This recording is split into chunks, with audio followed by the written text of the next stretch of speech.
এখন যে কমান্ড দেখাবো কিভাবে বোল্ড, ইটালিক, আন্ডারলাইন এবং স্টিক থ্র এবং লেখার নিচে কিভাবে আন্ডারলাইন দেওয়া যায় এবং এবং আন্ডারলাইন কালার কিভাবে হয়, আমি তোমাদের এই কয়েকটা জিনিস আমরা শিখাবো সুন্দরভাবে। তো আমার পাশে থাকবে, মনোযোগ সহকারে দেখবে। চলো আমরা দেরি না করে আমরা শিখি। তাহলে দেখো, আমি মনে করি যে বোল্ড বোল্ড মানে কি, লেখাগুলোকে মোটা করা। আমি চাই যে এই লেখাগুলো আমি সবগুলোকে মোটা করব, বা আমি যে এটাকে মোটা করব, তাহলে এটা সিলেক্ট করে আমি যে বোল্ড করে মোটা করতে পারি, শুধু এটা মোটা হবে। আমি যদি চাই যে না সবগুলো মোটা করব, তাহলে সিলেক্ট করে এই যে এখানে বোল্ডে ক্লিক দিলেই মোটা হবে। কি বন্ধু, তোমরা বুঝতে পারছো কিভাবে মোটা করলাম? এখন আমি যদি চাই ইতালিক, ইতালিক মানে হচ্ছে বাঁকানো, অর্থাৎ বাঁকা লেখা। কিছু কিছু ক্ষেত্রে আমাদের যদি বাঁকা লেখা থাকে তাহলে আমি বাঁকা লেখা করতে পারি।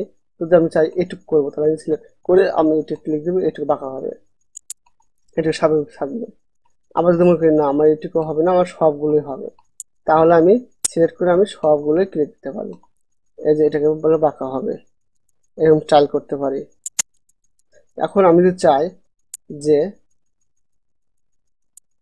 এখানে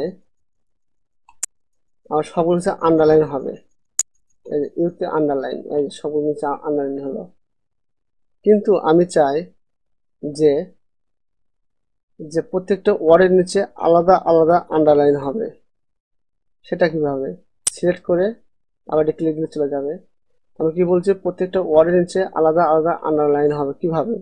তাহলে এখানে ক্লিক দেওয়ার পর, ড্রপডাউনে ক্লিক দেওয়ার পর আমরা মোর আন্ডারলাইনে ক্লিক দেব। দেওয়ার পর এখানে লেখা আছে আন্ডারলাইন স্টাইল, এখান থেকে আমরা ক্লিক দেবো, ড্রপডাউনে ক্লিক দেবো ওয়াট অনলি। কি তোমরা বুঝতে পেরেছো? ওয়াট অনলি ক্লিক দিলেই নিচে আমাদের আন্ডারলাইন হয়ে যাবে। এই যে আন্ডারলাইন হয়ে গেছে। কি বলতো, তোমরা বুঝতে পেরেছো? খুব সুন্দর ভাবে মধ্যে হয়ে গেল। এখন আমরা যে কাজটা করতে পারি, যে যদি চাই যা আন্ডারলাইন নিচে প্রত্যেকটা আমরা যদি মনে করি প্রত্যেকটা ওয়ার্ডের নিচে যে আন্ডারলাইন আছে, আন্ডারলাইন গুলো রেড কালার হবে, তাহলে সিলেক্ট করে আমরা ইউতে ক্লিক দিয়ে মোড়ে ক্লিক দিয়ে এখানে কি লেখা আছে আন্ডারলাইন কালার, এখানে আমরা রেড করে দিব। ওকে, কি বন্ধুরা তোমরা বুঝতে পেরেছো? তাহলে কিভাবে দেখো সুন্দরভাবে আমরা আন্ডারলাইন করলাম। ঠিক আছে, তাহলে আমি চাই না আমার এখন আমার লাগবে না, তাহলে সিলেক্ট করে আমি ইউতে আন্ডারলাইন আবার তুলে দিব। আমার লাগবে, তাহলে মোড়ে যাব, আবার ওয়াট অনলি থেকে নান করে দিব, মনে থাকবে। যে আবার ওকে দিব, আমি আবার আগের অবস্থায় যাব, তারপর সিলেক্ট করে আবার বোল্টে ক্লিক দিব, আগের অবস্থায় হলো ইতালিক বাঁকা আছে, ইতালি আবার ক্লিক দিব, আবার আগের অবস্থা হবে। তাহলে যখন থেকে সেভাবে শুরু করলাম সেভাবে আমি শেষ করলাম। এখন আমি চাই যে আমি সবগুলো সেন্টেন্স আমার সব ঠিক আছে, আমি এই লাইনটা, অর্থাৎ আমার এই হোয়ার ওয়ার ইউ, এই লাইনটা আমাদের ভুল হয়েছে, অর্থাৎ দাগ আকারে আমি দেখাবো। তাহলে কিভাবে দেখাবো? সিলেক্ট করে আমি স্টিক থ্রোতে ক্লিক দেব, দিলে আমাদের দাগ আকার দেখানো যাবে। যদি কখনো মনে হয় যে আমি এইভাবে দেখাবো, লেখার মাঝখানে একটা দাগ হবে, তখন আমরা এইভাবে দিতে পারি। যদি মনে করি না আমার এই একটা হবে না, আমার এখানে দুইটা দাগ লাগবে, সিলেক্ট করে আমি ফন্টে ক্লিক দিয়ে এই যে double stick double stick click দিয়ে ওকে, এই যে ডাবল হবে। এখন সিলেক্ট করে আবার যদি তুলতে চাই, ফন্টে ক্লিক দিয়ে আর ডাবল ক্লিক দিয়ে ওকে। এখন আমি কিবোর্ড কমান্ড দেখাবো।